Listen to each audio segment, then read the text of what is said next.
Hello and welcome back to our Legend of Heroes Trails in the Sky 1 playthrough. In our last episode, we came to the Jenis Royal Academy and spent pretty much the entire episode learning what happens in the girls' dormitories late at night and practicing for the play that we're going to be putting on. And now the festival has started, so we get to go check out what's going on and what all the fuss is about. Visitor asks, where should I start? A lot of people call visitor here. We come here every year.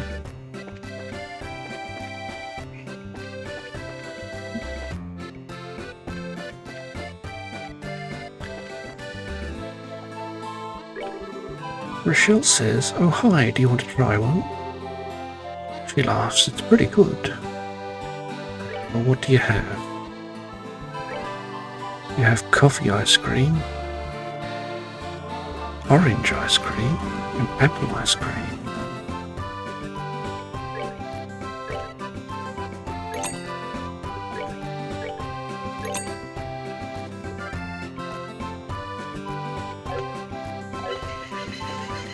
Interesting.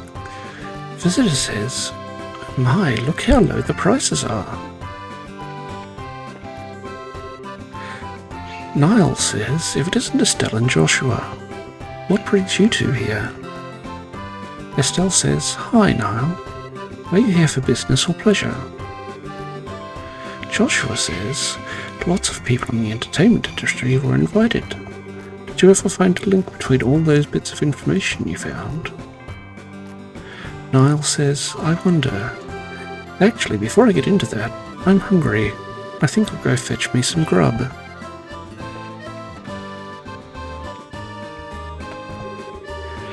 Visitor says, I wonder where my grandson's classroom is.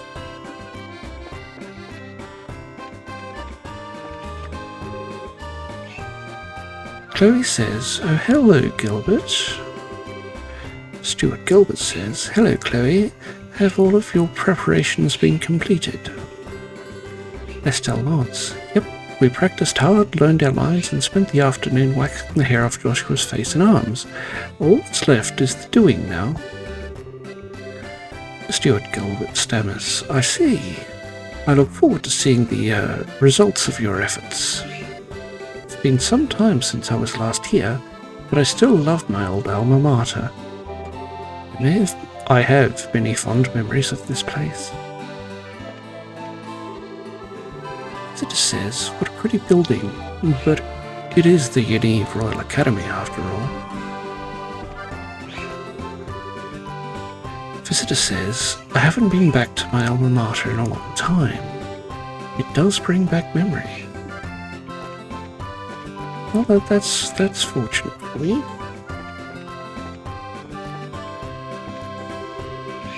Visitor says, I came to see my big sister.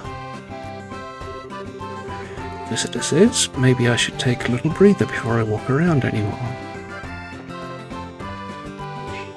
Visitor says, I love that they even have a sidewalk cafe. Visitor says, I'd heard all the rumours, sure, but I love the atmosphere here.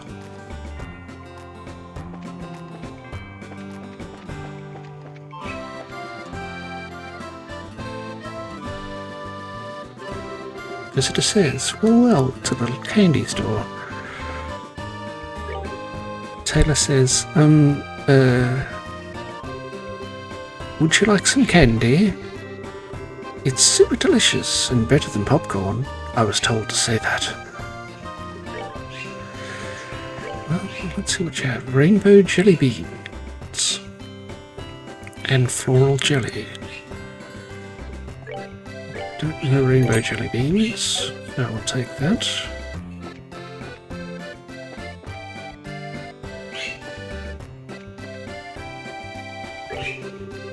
Raina says, I'm great at science and biology, but I'm really a novice in the kitchen. Oh well, I'll work on getting the basics at least. Do you have a milk crepe, which we already know, and a royal crepe? We do not. Herb infused cream.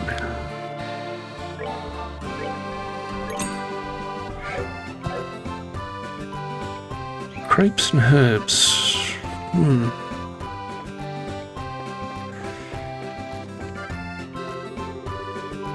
Noria says, the festival's nice, but I want to see what the typical school day is like. As a parent, I'd like to see how my child is going to spend his time. Portos says, no, now, don't get so excited. Young folks certainly are energetic. Rhodey says, welcome, welcome, welcome. Hello, ladies. How would you like some light, fluffy popcorn? It's a healthier option than, say, candy. Let's see. Holy popcorn. Okay. If you say it's holy, then... Visitor says, that smells good. I'm so hungry.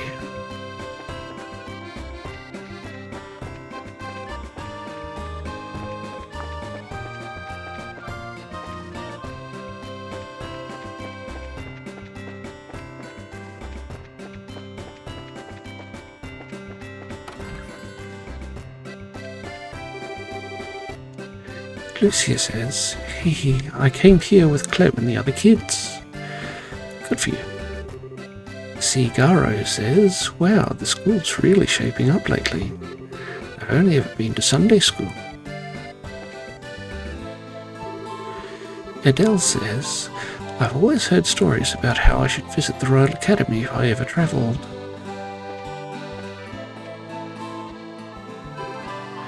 Estelle says, huh? Professor Alba, is that you? Professor Alba says, well, Estelle and Joshua. This is a pleasant surprise. I trust you're doing well. Joshua asks, were you invited here for the festival? Professor Alba replies, sadly no, I'm here on other business. I've come to investigate a new discovery within the Sephiroth Tower. I was hoping that the Academy could provide me with some useful materials. Estelle says, wow, you're really dedicated. Professor Alba laughs. Well, I have to be. Research hasn't made me wealthy, so I'm fueled by pure enthusiasm. On a related note, the Academy's curriculum is divided into a few courses, isn't it? Will there be any exhibitions? Chloe replies, yes, although of the 3 courses available to study here, only the social studies class will have an exhibition. The students have displayed the results of an independent research project.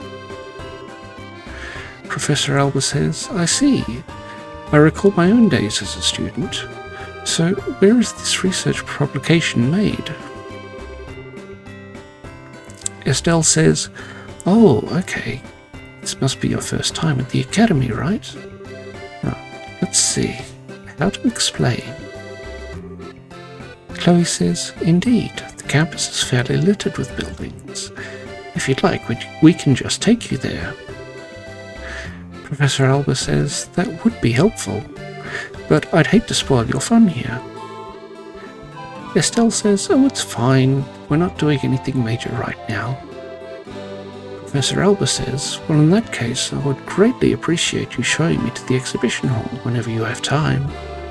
I'll be waiting for you right here in the cafeteria. Okay. Nothing new at that shop. Rex says, my wife and I moved to Minoria years ago, but this is our first time visiting the Royal Academy. Carla says, I'm amazed that the campus is so busy.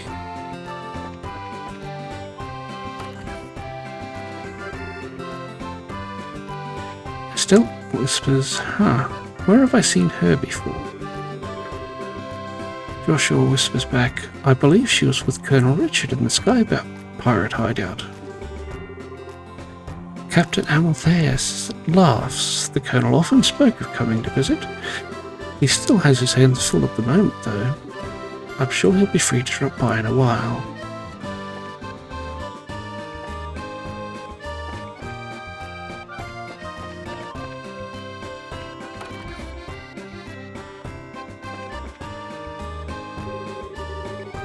Visitor says, Sunday school is nice and all.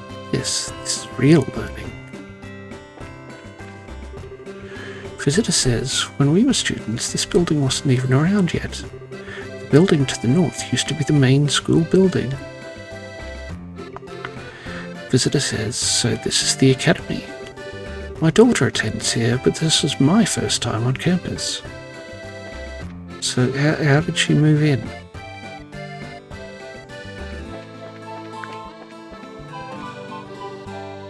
Estelle says, hey Kana. Joshua says, good afternoon. Kana says, hi guys, Sean told me what's been going on. So you're just helping out wherever you're needed. Estelle laughs, more or less. Joshua asks, are you working as security or something? Kana says, basically, the alumni here tend to be Liberlian celebrities from all walks of life. Every year they're all invited back, thus the need for heightened security. Estelle says, wow, I wonder who else went here. The who's who of Liberl, I guess. Kana says, well, just leave security up to me, and you two can focus on helping out with the festival. Fauna says, the event will be held on the grounds and in the main building. The day is scheduled to be held in the auditorium this afternoon. The student council has set up the cafeteria as the rest area, so please feel free to relax there. Dean Collins says, I have not seen you since last year's Royal Council, Mayor Dalmore. Has much changed since then? Mayor Dalmore says, as you can see, I'm feeling quite well. You look to be in good health also. I expect that today will be quite enjoyable.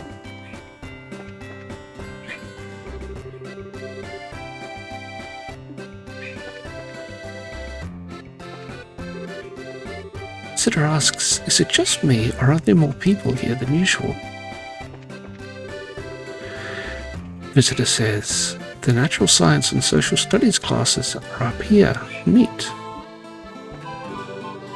Visitor says, I wasn't expecting so many buildings here. Visitor says, well, this is the natural sciences exhibition, eh? Apparently.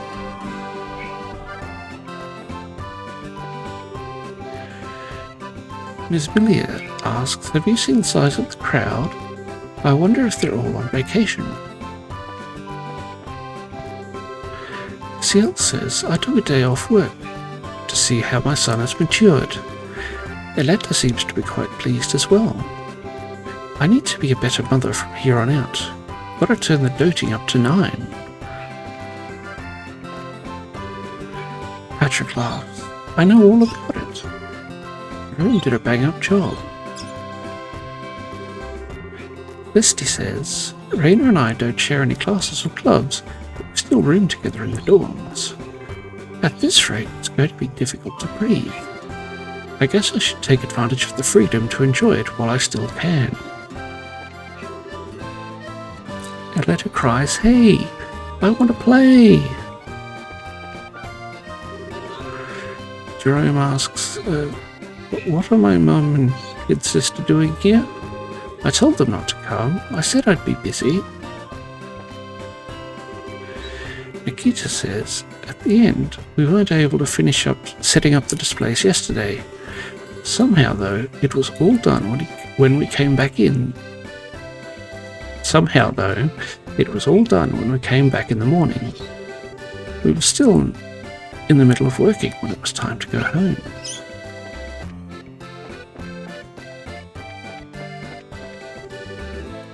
Visitor says, I'm not sure where to go next. Visitor says, you attend classes here? Do you ever get to have any fun?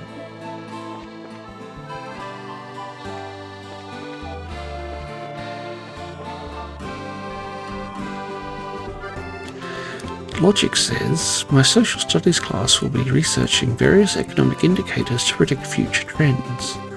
Reviewing the history and growth of Rouen should provide useful data for this project. If any details are missing, you just have to go with what makes the most sense from the data available. If you're interested, come and take a look. Liz says, I came here with my son to check out the Royal Academy campus. We've got to get him focused on passing next year's entrance exams. Antonio says, I wonder what typical classes here are like. Thelma laughs. Today we're on standby. We're like the information desk. We can explain the social studies periodical in plainer terms if anyone asks. Roy says, I'm an exchange student from the Calvard Republic. I've been busy with this year's research periodical. It's eaten up most of my time, actually. Ms. Viola says, my class is fairly low-key. To be honest, I think the research periodical is pretty plain. It's okay. I'm just glad we have readers. Duke Dunant says, so this is the campus which is funded through the royal coffers. As the Queen's nephew, I ought to give it a thorough inspection. He laughs. I'm sure that the students will consider it a great honour. Estelle whispers, was the old fart even invited? Joshua whispers back, I imagine he was. Not inviting them would have just been asking for trouble.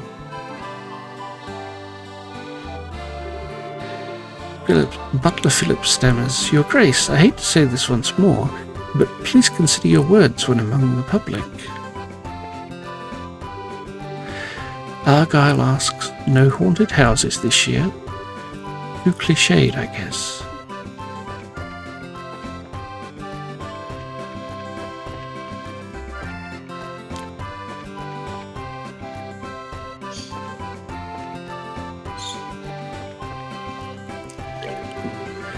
Hayden asks, is the guest at the table a real maid?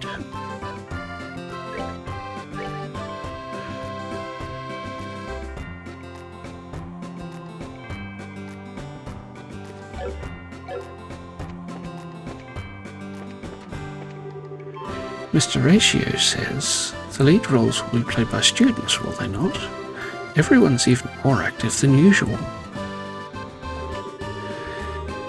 Ava says, under normal circumstances, I'd never be able to get in here. It's exciting. Now where is my little sister's classroom?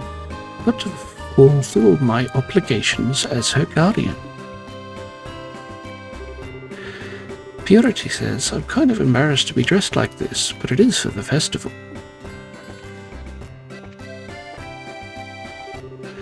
Alice laughs. Isn't this a cute outfit? Cadence has been making a lot of them.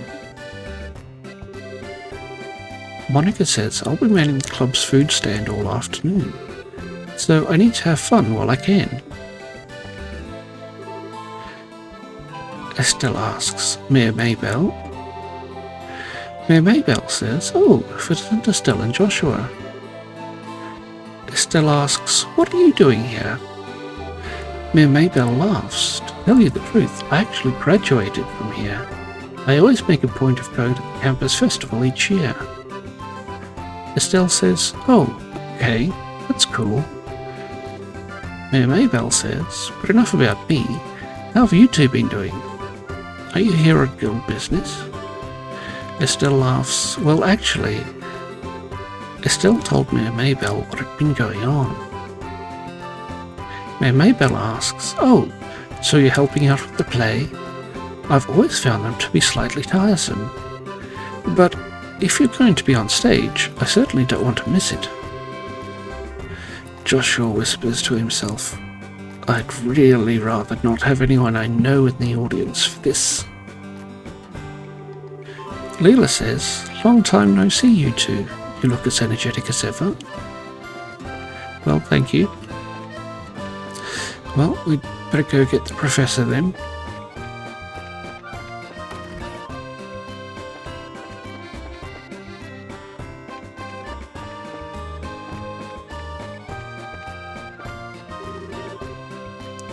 Professor Elba says, my, the students here are fortunate. Certainly wish my own meals only cost this much. Off we go to the social studies classroom. Professor Alba says, well, you've certainly pulled out all the stops, haven't you? So many areas of interest from history to economics. Thank you so much. Looks like smashing fun. Chloe says, it was my pleasure to help, sir. Social studies is my major, so I hope you enjoy looking around. Estelle says, I've never been any good at this whole academics thing. Joshua sighs. One of these days you're really going to have to get over that. Being a bracer requires knowledge in many different areas of study. Estelle frowns. Professor Alba laughs. Well, I'm itching to start looking around, so if you'll excuse me. Thank you again for showing me the way here.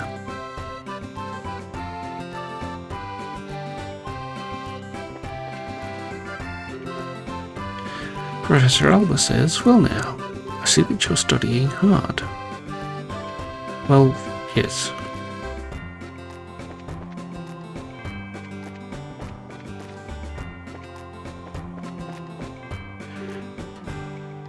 Clem cries out, Miss Chloe.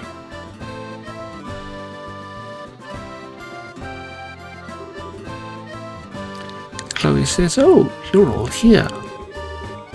Estelle says, hey you kiddos, glad you could make it. Joshua asks, are you having fun? Polly nods, yeah, it's awesome. Daniel says, I ate so much candy I puked. Mary says, I told you not to be such a pig. Chloe laughs, is Matron Teresa with you? Clem nods, yep, she's talking to those people over there. Here she is. Matron Teresa says, good afternoon all. Estelle says, Matron Teresa. Chloe says, good afternoon, Matron. Matron Teresa says, thank you very much for inviting us here today. The children and I have enjoyed it greatly. Clem asks, hey Miss Chloe, when's your play thingy supposed to start? Mary adds, we've all been looking forward to it. Chloe says, I see. Well, you'll have to wait just a little bit longer. Did you know that both Estelle and Joshua are going to be in the play with me? Daniel asks, really? That's going to be so cool. Polly asks, what part are you going to be playing, Mr. Joshua? Joshua replies, well, how to put this? Estelle laughs. You'll just have to wait and see, won't you? Oh, by the way, are you guys still staying in Minoria? Matron Teresa replies, yes, through the continued goodwill of the innkeepers. That said, however, Joshua says, hey guys, do you want to see the costumes that'll be used in the play? There are pretty dresses and suits of armour. Mary gasps, pretty dresses? Clem cries, suits of armour? Joshua laughs, I guess I have your attention. I'll give you an exclusive sneak peek at them before the play even starts. Daniel cries, yay! Polly says, I want to go too. Joshua whispers, I'll be backstage. Come when you're ready. Joshua says, okay, now follow me. And he takes the kiddies away.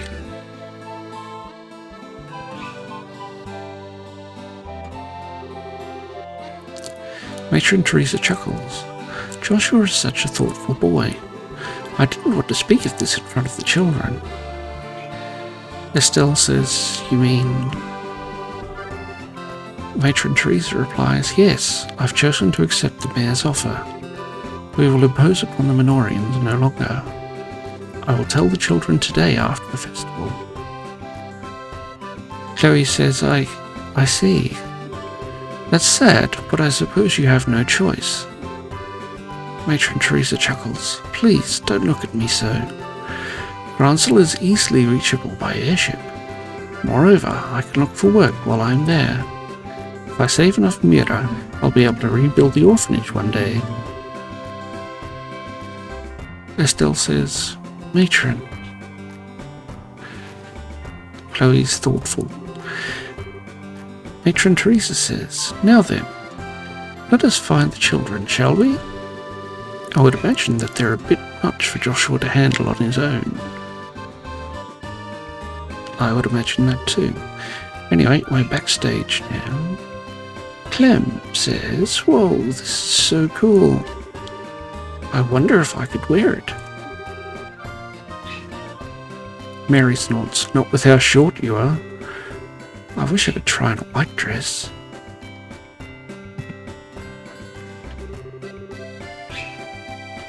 Estelle says, well, you look like you're having fun." Huh?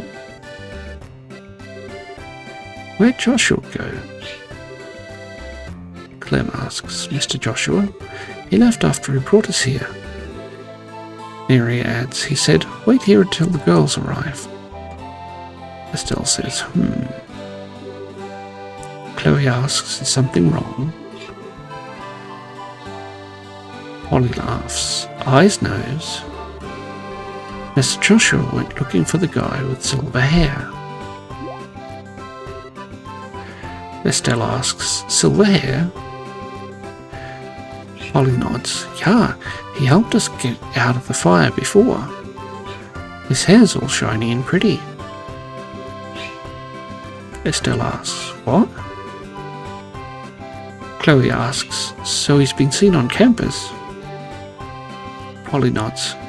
Just for a second though. Mr. Joshua was sure surprised. Clem says, "Polly, you dummy. Why didn't you come and tell any of us?" Polly replies, "'Cause I was eating a crepe." Chloe says, "Estelle." Estelle says, "I know. I'll be right back, Matron." Matron Teresa says, "Yes, that's fine. Chloe, would you please go with her? Don't worry about us, we'll be fine." Chloe says, "By your leave, Matron." Daniel asks, "Hey, you're going too?" Chloe nods. "Yes, I'm sorry. We'll see you at the play." Estelle says, "Yeah, it's gonna knock your socks off." They've gone outside. Estelle says, "Anyway, let's go find Joshua. I don't know who that guy with silver hair is, but even without meeting him, he totally creeps me out." Chloe says, "Just a moment, please. Zeke." And in comes her falcon. Zeke screeches. Chloe says, "I need to ask you something. Did you see where Joshua went?" Zeke screeches again and flies off. Estelle says, "I don't think I'll ever get tired of that." Wait, is he headed? Chloe adds, "To the old school building down the back road? Yes, shall we?" Well, I guess we'd best head off to the old school building down the back road then.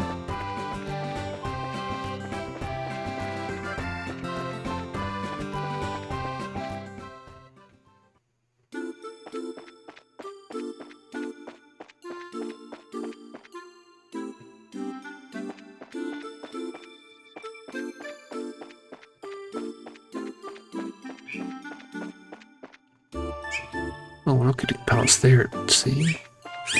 But I would presume the same is true on the other side.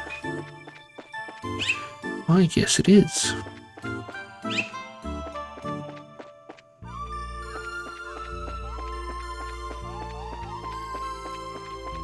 Right. Hey.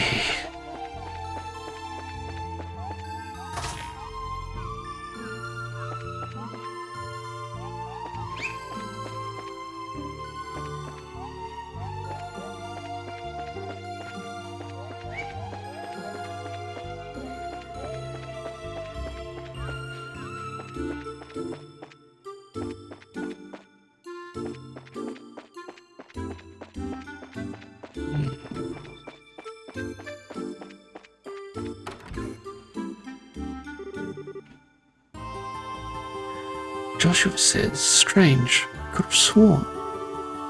But it couldn't be. Estelle calls, Joshua.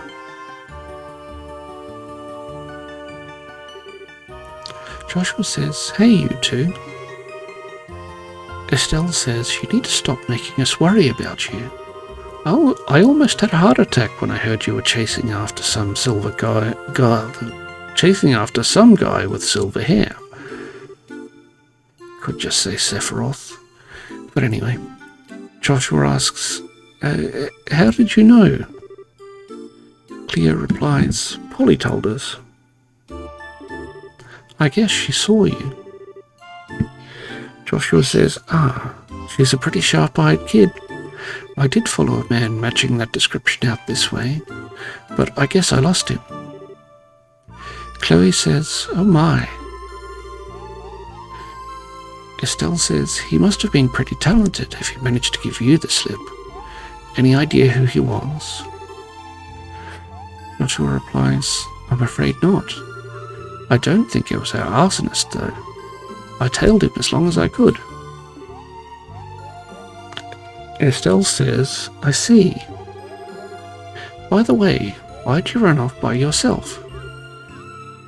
Chloe adds, my thoughts exactly.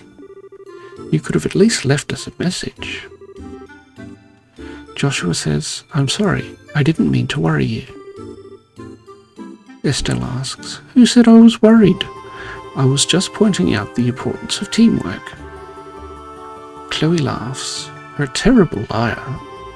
Not 5 minutes ago you were in a total panic. Estelle blushes. I was not. And hey, you were pretty concerned yourself. Chloe says, Joshua laughs. Thank you, both of you. A woman's voice over the loudspeaker says, your attention, please. All play personnel, please report to the auditorium right away. Once again, all play personnel, please report to the auditorium right away. Thank you. Estelle says, oh yeah, it's almost time, isn't it? Chloe nods. Yes, we should get into costume. The play will start soon. Estelle says, all right then, let's do this. Oh, what about that guy with the silver hair? Joshua says, I suppose that all we can do is let Kana know and warn her to keep an eye out. The three then spoke to Kana about the silver-haired man and left for the auditorium immediately afterward. 30 minutes later,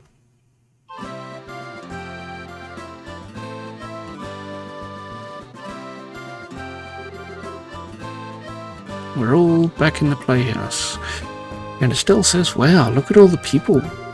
Okay, now I'm getting kind of nervous. Chloe says, you'll be fine, Estelle. This is what all the rehearsals were for. Joshua says, besides, once we start up, you'll forget they're even there. You're the type who can only focus on one thing at a time anyway. Estelle pouts. Just one thing at a time, huh? Well, I guess I'll just focus on the boy in the dress then. That'll be easy. Joshua blushes. Jill says, okay. You two can have your little spat another time. Ahem. This year's campus festival is already a big success. Though we have many esteemed individuals here, such as the Duke and the Mayor, we can't afford to be intimidated. So just remember our number one rule and you'll be fine. If you're gonna puke, do it off stage. Hans says, we've done a good job of keeping the festival lively so far. Now let's close it out with a real bang.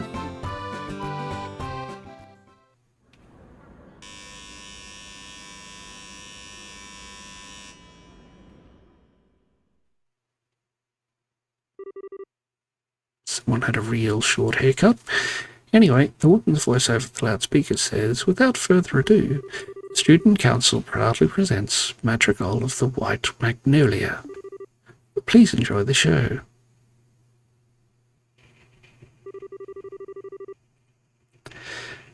Jill narrates, in the year 1100 of the Septian calendar, 100 years ago, Liberl was still a land of nobles and aristocrats, but commoners too held some power, and there were prodigious traders that grew influential with each passing year.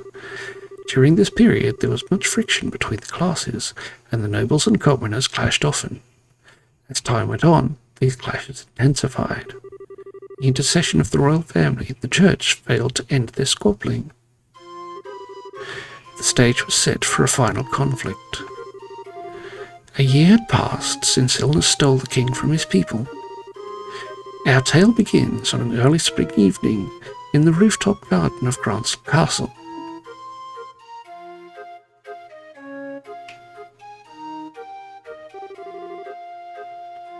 Princess Cecilia says, "The street lights shine on everyone, each bright with their own happiness, and in spite of that..."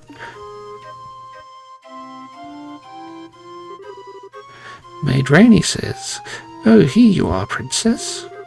Maid Laurel says, "Please, don't you think you should be going to bed soon, Your Royal Highness? Staying up so late can surely do you no good." Princess Cecilia says, "It's all right. If I should fall ill, if that happened, then perhaps I could avoid becoming the last ember in this dying flame we call Liberl." Maid Rainey says, "Please do not speak of such things." Maid Laurel says, "Your Highness, you're the most exalted individual in Liberl. If you were to take a husband, you could take control of the kingdom." Princess Cecilia says, "I will not marry. Despite my father's wishes, I will not consent to it." Maid Rainey asks, "But why, Your Highness? You have 2 fine men as suitors after all." Maid Laurel says, "One is Sir Julius of the Chivalric Order of the Imperial Knights, and the eldest son of a duke." Maid Rainey adds, "And Sir Oscar, commoner though he may be, has been recognized often in his battles against the Empire." They both say, "Both are such fine men." Princess Cecilia says, "No one knows better than I the quality of their characters. Oh, Oscar, Julius, how am I to choose between you?" Mayor Maybell whispers in the crowd, "Oh my, isn't that Joshua playing the role of the princess? I suppose that Jill has put a great deal of thought into this reverse casting business." Leela nods, "Indeed, ma'am. He plays his role well, but the 2 maids leave much to be desired."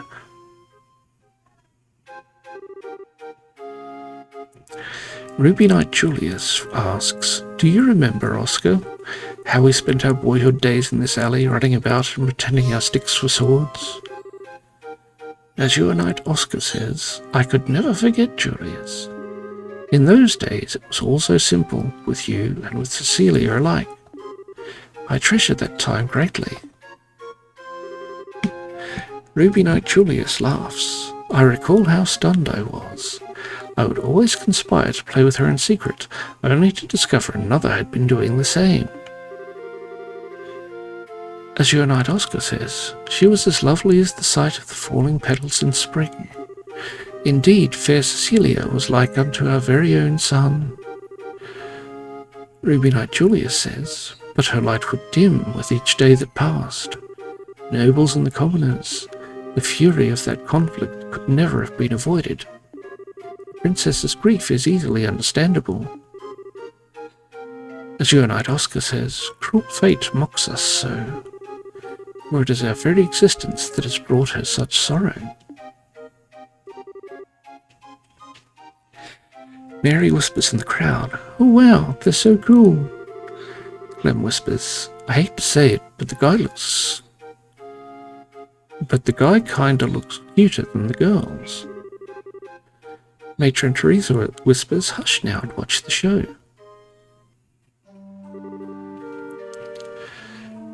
Duke Radmont says, "Know this, Julius. The commoner's impudence can be tolerated no longer." If they should forget their place and no longer view us as their superiors, the Pearl's power structure would surely fall into ruin. Rubinite Julius says, "If I may, Father, it has been roughly 10 years since the Eastern Republic was founded. Perhaps the eventual seizing of power by the common people is inevitable in any state." Duke Radmont shouts, "Speak not of such repulsive events. What is freedom? What is equality? What is anything if commoners and nobles alike should cast all tradition aside? Better we should fall to our knees before the Empire's military and concede to their will." Rubinite Julius shouts back, "Father!" Duke Jenin is very drunk in the crowd. "Now that's a damn fine duke up there. You let the commoners get all high and mighty, your whole society collapses." Philip the butler whispers, "Your Grace, perhaps it would be best to keep our voices down."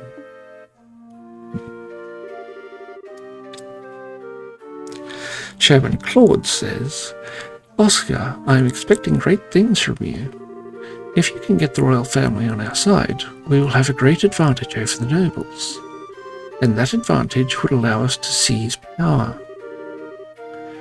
Azure Knight Oscar says, "But Chairman, I cannot consent to this. I could never use Cecilia for political gain." Chairman Claude laughs. "Always putting others before yourself, I see. Even though you now have the chance to become king, albeit only on paper. If you would refuse, it would lead only to a bloody uprising and subsequent revolution. The royal family, and surely the nobles as well, would disappear into the shadows of history." Azure Knight Chairman shouts, "Chairman!" In the crowd, Mayor Dalmore says, "Impressive. They've really done their research. I had severe doubts about this ever since I first heard about the reverse role gimmick."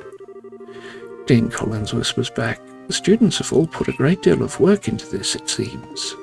The young Bracers have had no small hand in this either." Azure Knight Oscar says, "I do not wish bloodshed on anyone, revolution or not. I cannot simply allow Julius and Cecilia to die. As for myself, I do not know. I know not. As for myself, I know not what I should do." A drunkard walks in and moans, "It's no good, I'm gonna be sick." Azure Knight Oscar asks, "Are you alright? You must have had quite a bit more than you can handle. It may be spring, but you'll surely catch your death if you sleep out here." The drunkard mumbles, "Thank you, good Sir Knight." Azure Knight Oscar says, "It has nothing to do with being a knight, but rather simple concern. I would have to be quite the young fool not to see what I must do." The drunkard hiccups, "You've got that right?" Azure Knight Oscar asks, "What?" and takes a knife. Azure Knight Oscar cries out, "Ugh, my arm!" The drunkard laughs. "Just a touch of anesthetic on the blade. Now if you'll be so kind as to sit still." Azure Knight Oscar cries, "Curse you, assassin, who sent you?" The assassin replies, "Just a noble who wants you out of the picture. He wanted it badly enough to pay me up front, and pretty well at that. All you need to do is die." Niall in the crowd whispers, "Ah, I get it. Not bad at all. So up next we should have..." Oops, almost got so roped up that I forgot about my work.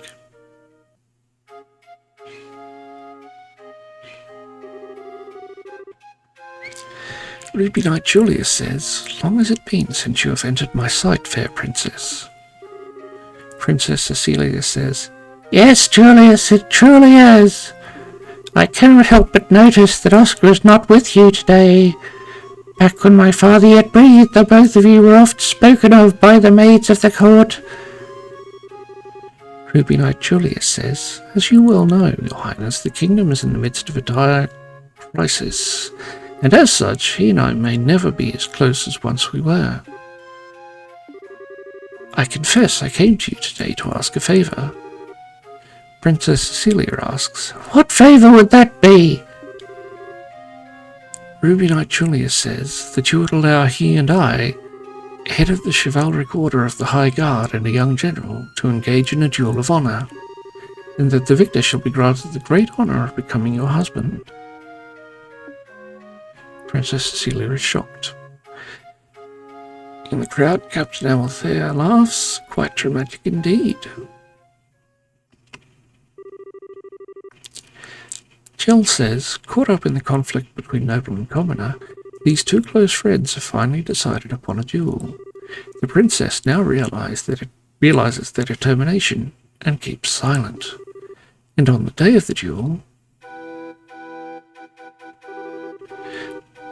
two knights step into the grand arena of the royal city. Many have come to witness it, commoner, noble, and all social castes in between. But conspicuously absent from the proceedings is the one over whom they fight, Princess Cecilia herself.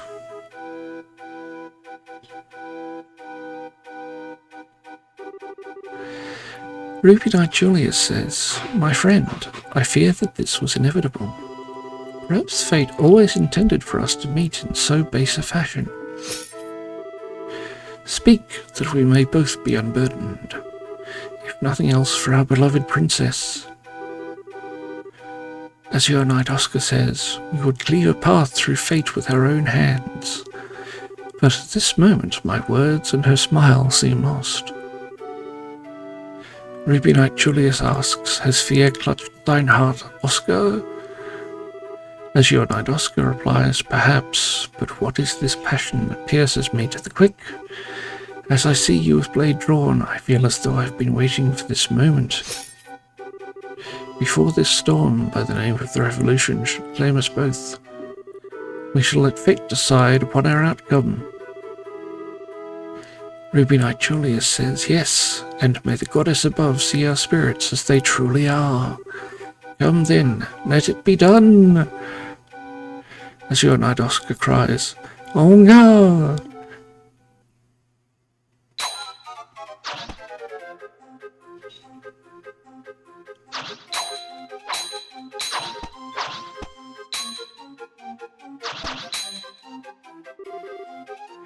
As your knight Oscar says, impressive, Julius. Ruby Knight Julius says, I should say the same of you, but still, you seem to hesitate.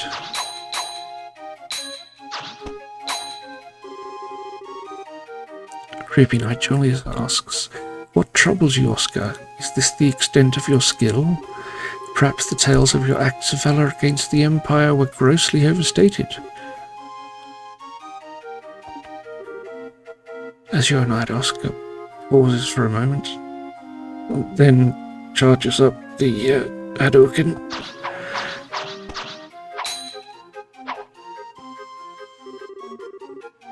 As your knight Oscar says, well done, Julius. Magnificent swordsmanship.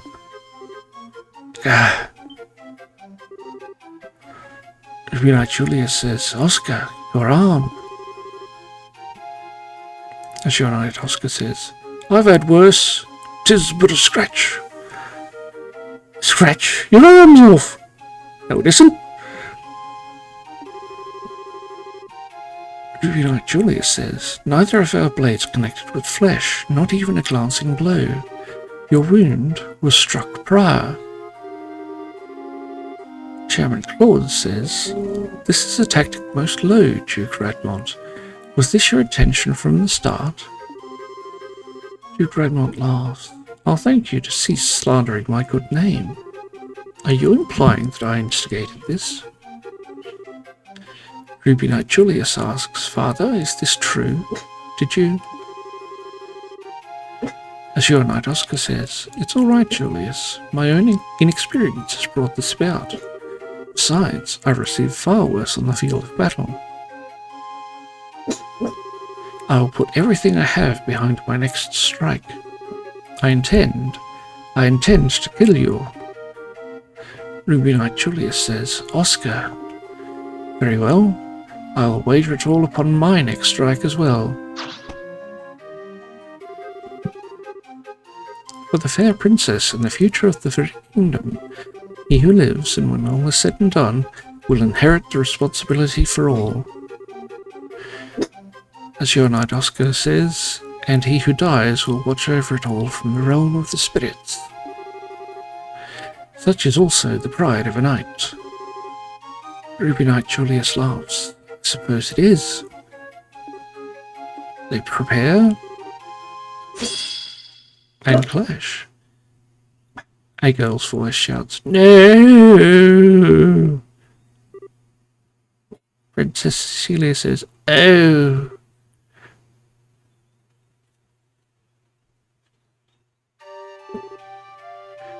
Ruby Knight Julius cries, Princess! As your knight Oscar asks, Cecilia, why? Why were you not in attendance? Princess Cecilia says, Oh, Oscar, Julius, I did not wish to observe a duel between the two of you. I felt I had to find a way to put a stop to this fight. Praise Aidos that I arrived in time. As your knight Oscar says, Cecilia. Ruby Knight Julius says, Princess. Princess Cecilia says, Hear me, all in attendance. Dismiss me and set aside your differences, please. Are we not all of Liberl, and do we not love this land? There is so little that separates us from one another. If you would but take your foe's hand, surely we could find a peaceful resolution. Duke Radmont says, Your Royal Highness. Chairman Claude says, You need say no more. Princess Cecilia says, My vision fades. But what of you two? Will you not do as I ask? Ruby Knight Julius says, Your will be done, my princess. As your knight Oscar says, At your side. Princess Cecilia says, Strange, everything is floating. When I was young, I would sneak out of the castle, down to the alley. Oscar, Julius, you both always had smiles for me. I love your smiles, so please, don't ever stop.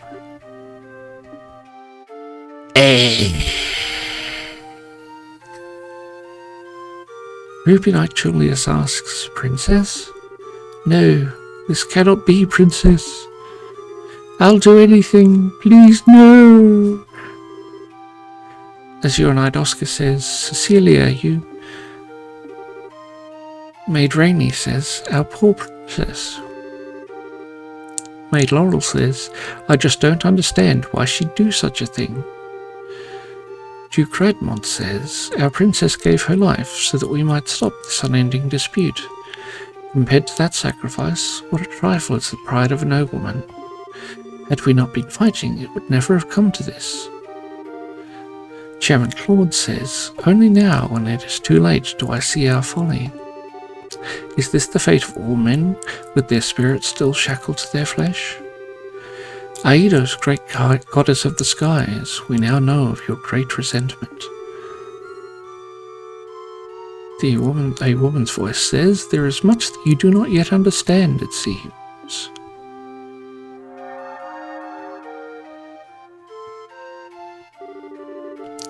I granted you flesh to be your vessel, but your spirits still know more of freedom and nobility. Such contempt for it lies only within you yourselves. A commoner says, So beautiful. An aristocrat says, A more beautiful voice I have never heard. The royal pontiff says, It's amazing. Aidos herself has graced us with her presence. Ruby Knight Julius says, The goddess. As your knight Oscar says, Incredible. Aidos says, Hear me, young knights. I have observed your contest. You're both courageous and strong, yet something vital within you is broken. Ruby Knight Julius nods. It is as you say. Azure Knight Oscar says, our own immaturity is what invited this fate upon us. Aidos says, Chairman, has your hate for the nobles and the monarchy blinded you to the fact that we are all but men? Chairman Claude says, I am ashamed. Aidos says, Duke, you know your sins better than anyone else could. And you, all the rest of you, have simply watched these events unfold. There is something fundamental within you that is lost as well. Strike your hand upon your breast, and think well upon this. And it now seems that you have each remembered your hearts. As such, perhaps hope yet remains for Liberl, so long as you never forget the lessons learned this day.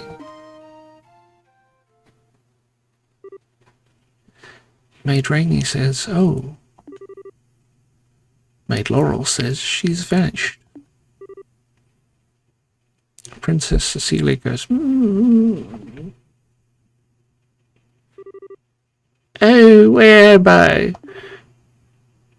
Ruby Knight Julius says, Princess? Azure Knight Oscar says, Cecilia? Princess Cecilia says, Oh my, Julius, Oscar, have you both been called up to heaven as well? Oscar and Julius can't say anything.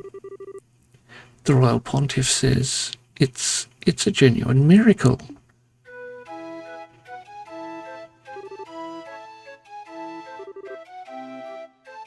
Maid Laurel says, Oh praise Aidos.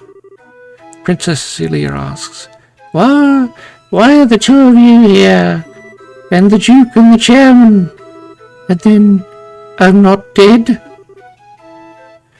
Duke Radmont says, Mighty Aidos. Aidos has given Liberl back its beloved. Chairman Claude says, Praise her for her benevolence. Princess Cecilia says, Oscar, Julius, what happened? Azure Knight Oscar says, Nothing that you need to concern yourself over, Cecilia. The conflict is at an end. I believe that everything will be all right. Ruby Knight Julius says, You're being naive, Oscar. We still have a duel to finish, do we not? Azure Knight Oscar says, Julius. Princess Cecilia says, No, you still intend to fight? Ruby Knight Julius says, On the contrary, the match is concluded, and besides, this fool managed to get hit on his sword arm. But it would not do for a duel such as this to not have a clear victor.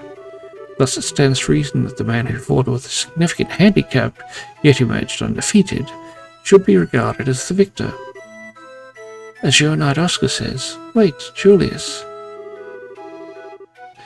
Ruby Knight Julius says, Don't misunderstand me, Oscar. I have not given up on the princess. Once you are healed, our duel will continue, but with blades of wood, just as when we were boys.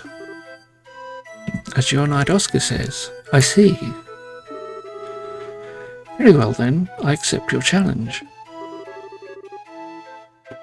Princess Cecilia asks, Have neither of you any regard for my own wishes? Azure Knight Oscar says, You are mistaken. Ruby Knight Julius says, You, my lady, shall judge today's match, and I think it only fair for the victor to be granted a kiss. Surely everyone waits with bated breath for it. Princess Cecilia says, Very well.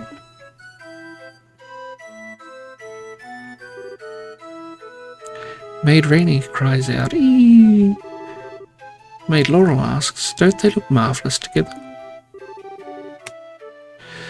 Ruby Knight Julius cries out, Almighty Aidos, look well upon this, and may this fine day extend into eternity.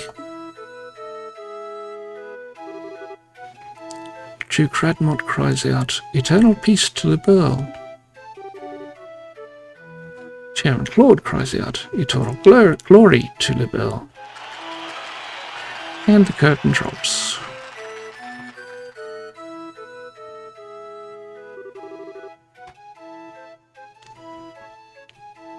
At the back of the room, a silver-haired man laughs quietly to himself. Quite the grand finale, but no matter. And so the curtain fell upon the madrigal of the White Magnolia to grand fanfare and acclaim. And with its conclusion, an announcement went out that the campus festival had reached its end. The crowd began to disperse and leave the campus, each person wearing a look of contentment. Jill sighs. Brilliant, just brilliant. That was one fine play, if the director's allowed to say so. Chloe said, "At first I thought people would make fun of us with the roles switched like that. I'm so glad they took it seriously." Joshua says, "Agreed, the costumes worked out pretty well. I wouldn't want to have to wear mine again, though. Corsets are like some form of torture." Hans laughs. "No kidding. Well, it was all for a good cause. And just wait till you see how many pictures the photography club took. The ones of you ought to be particularly popular." Joshua sighs. "Give it a rest." Jill adds, "The ones of Estelle and Chloe won't exactly drive people away either. The guys always go nuts for the junior girls. We're really going to rake in the mirror. All proceeds will go to a good cause." Chloe says, "Jill." Estelle blushes. Joshua asks, "Estelle, what's wrong?" Estelle asks, "Oh, what? Where? What are you talking about?" Joshua says, "Nothing important, really. You've been spacing out ever since the play finished. Are you okay?" Hans says, "Well, that fight scene was pretty hard work. It's no surprise that you're tired." Jill asks, "Do you feel sick? We can take you to the nurse's office." Estelle says, "I'm fine, really. I deal with fatigue every day as a bracer. I'm just trying to get my head back in order is all." Chloe says, "Oh, Estelle, you don't mean..." Estelle shakes her head. "No, nothing like that at all. I promise I am perfectly all right." Matron Teresa laughs. "I trust we're not interrupting."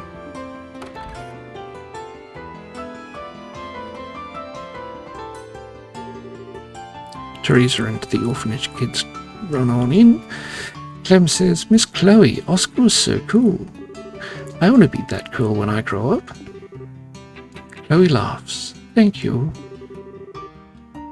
Mary says, "You were really great too, Miss Estelle."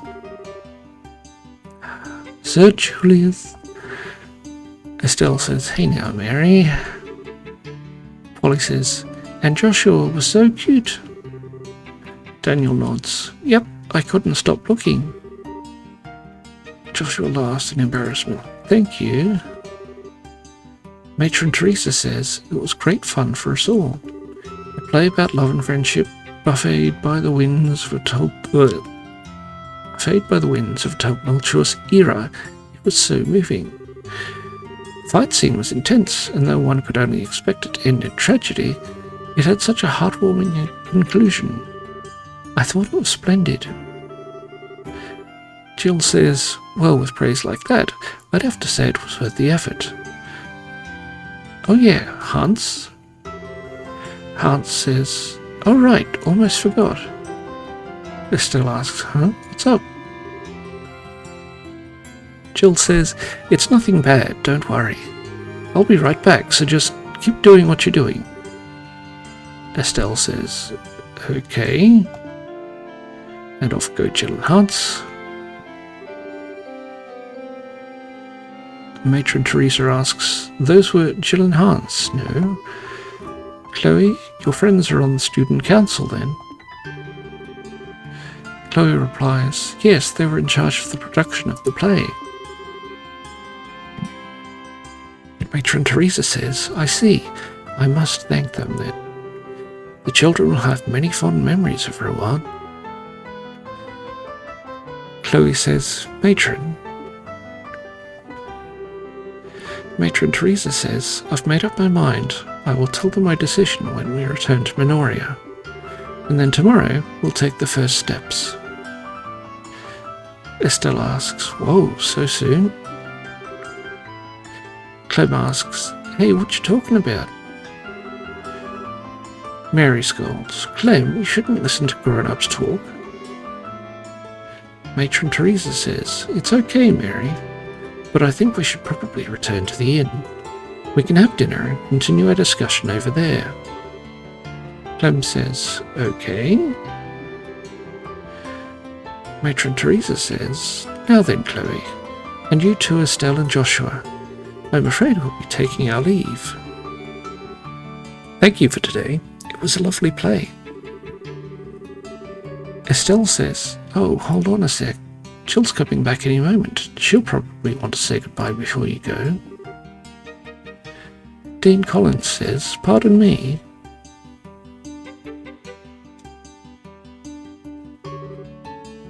Matron Teresa says, oh, Dean Collins. Dean Collins says, it's a pleasure to see you again, Matron Teresa. I must apologise for not coming by earlier to thank you for taking the time to visit. Matron Teresa says, you needn't thank me. The festival was magnificent. I'm grateful for the invitation. Dean Collins says, yes, the students were magnificent, weren't they? Chloe told me of your current situation. Truly dreadful. I was trying to think of a way that we could help. Matron Teresa says, Dean Collins says, Jill. Jill says, yes, sir. Please take this. Jill handed Matron Teresa a bulky envelope sealed with the Royal Academy's crest. Matron Teresa asks, what's this? Jill replies, we took up a collection for you. It's 1 million mira. Please use it to help rebuild the orphanage. Estelle gasps, 1 million mira? Joshua says, that's impressive. Matron Teresa asks, but how? Dean Collins says, well, we have the Duke as well as the Mayor of Beausset. There are some celebrities here. Thanks to them, we were able to collect far more than we would have otherwise. Chloe says, Dean. Matron Teresa says, no, I couldn't. I can't accept this. Hans says, I don't see why not. The festival collects donations for charity every year. Jill says, people donated specifically to help rebuild the orphanage. Matron Teresa said, but it's too much. Chloe says, please accept it, Matron. Matron Teresa says, but Chloe. Chloe says, I realise that you're overwhelmed, but think about it. With that much mira, the rebuilding could start, and you wouldn't need to go to Gransel. You wouldn't have to give up your herb garden. Dean Collins says she speaks the truth. Joseph would want you to accept this for the children. You needn't focus on the amount, just what can be done with it. Matron Teresa says, you're right. I don't know how to show my appreciation. Thank you. Thank you all so very much. Estelle sniffles. That's awesome. Joshua says, yes, that should settle it. Clem says, hey, what's this about going to Gransel? Did something happen? Matron Teresa says, it's okay, there's no need to worry. We've all been through so much. Clem says, it's not that big a deal. But why are you crying, Matron? Mary says, don't be silly, Clem. These are happy tears. After the matron and the children left to return to Minoria, Estelle and Joshua joined the other students in cleaning up after the festival. By the time everything was done, they had given way to evening. Jill says, but we had everything set up for you to be able to stay. I mean, the festival just ended and everything. Estelle laughs. Sorry, but we can't. Since we're still apprentices, we can't go too long without checking in at the guild. Joshua says, we'd like to give our report before the day's out if we can, so if you'll excuse us. Hans asks, is that so? Oh well, guess I'm on my own tonight. It sure is going to be lonely in bed without you. Estelle gasps, what? Joshua sighs. Hans, would you please give the tasteless jokes a rest? Estelle, don't listen to him. Estelle laughs. Oh, a joke. Jill says, it's never boring with you guys, I'll give you that much. I hope you'll get the chance to come see us again.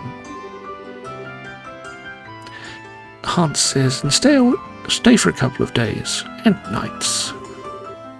Estelle says, sure, we will. Thank you. Joshua says, we'll stop in again soon. Chloe laughs.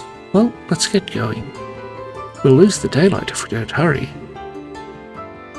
Jill says, so you're heading to Minoria, Chloe? Chloe says, yes, there's a lot I want to talk to the matron about. She said it would be all right for me to stay over at the inn with her and the kids tonight. Jill says, I hate that you won't be here after the festival. Oh well, what can you do? I hope you have a good time. Hart says, oh yeah, about the matron and the kids. Isn't it kind of risky for them to be carrying around that much money? Estelle says, oh don't worry about that. One of the other braces escorted the whole lot of them back to the village. Her name's Kana. Joshua says, apparently the dean made a special request. Hans says, he never misses a beat. Well, Jill says, stay healthy, you guys. Here's hoping you guys do great with your bracer studies. Estelle says, yep, you can count on it.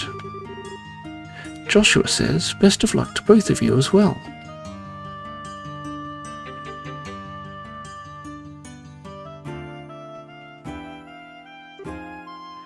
Estelle says, we only had a few days at the academy, but it was great fun.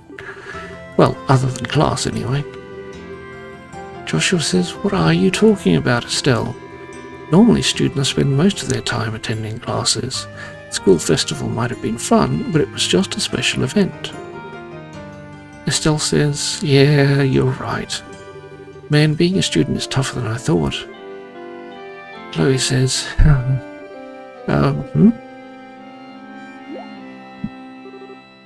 Joshua asks, what's wrong? Chloe says, nothing. It's just that I can't sense Sieg nearby. Wonder where he went. Estelle asks, maybe he's just looking for dinner? Chloe says, yes, that may be it. I'm sorry, I'm just being silly. Please, allow me to come with you as far as the coastal road. Estelle says, sure, it'll be fun.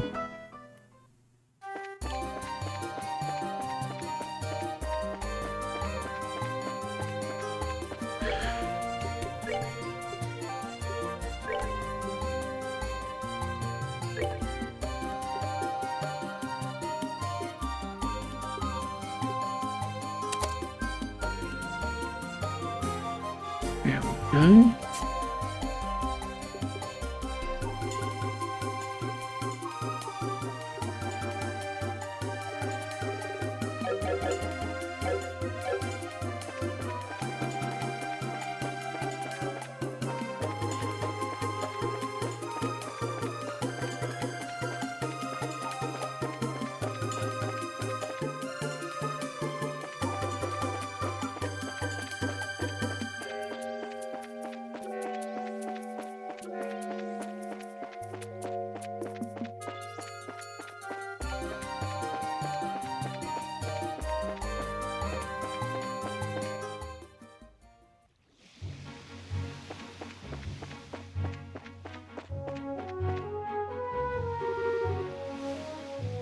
Joshua says, well, I guess this is goodbye.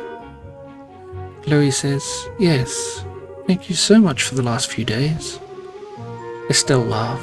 No problem, it's been fun. Take care. Say hi to Matron Teresa and the kids for us. Chloe says, don't worry, I will. A young man's voice cries out, hey, you three. Estelle asks, huh? Joshua asks, you're from Minoria, aren't you? Zach says, you guys are racers, right? He's short of breath. Sorry. Zach continues, we've got big trouble. Estelle asks, what kind of big trouble? He continues to try to cough up a lung. Hang on a sec, I need to catch my breath. And again. And again. Zach says, someone attacked Matron Teresa and the kids near Minoria. Estelle asks, whoa, say what now? Chloe says, no. Estelle asks, hey, are you alright? Joshua says, keep you cool. This is no time to go fainting on us. Chloe says, I'm sorry. Chloe says, please tell us whatever you can. Zach says, okay. They were apparently assaulted by some strange group on the way back from the campus festival. The kids are okay. Matron Teresa and that bracer lady got knocked out. Estelle gasps, you mean Kana? No way. Joshua says, they must have been highly trained. Zach says, I would have contacted the guild, but communications are down at the inn. I didn't have much choice other than run all the way here. Joshua says, I see. Well, thank you for your help. If you can manage it, would you go on to Ruban for us? We've got to hurry to Minoria. Zach nods. Okay, will do. Joshua says, let's get going. Estelle says, okay. Chloe nods, alright. And that is a good enough cliffhanger to call an end to the episode. So if you've made it this far, thank you very much for watching. We hope you have a wonderful day, and we will see you in the next episode.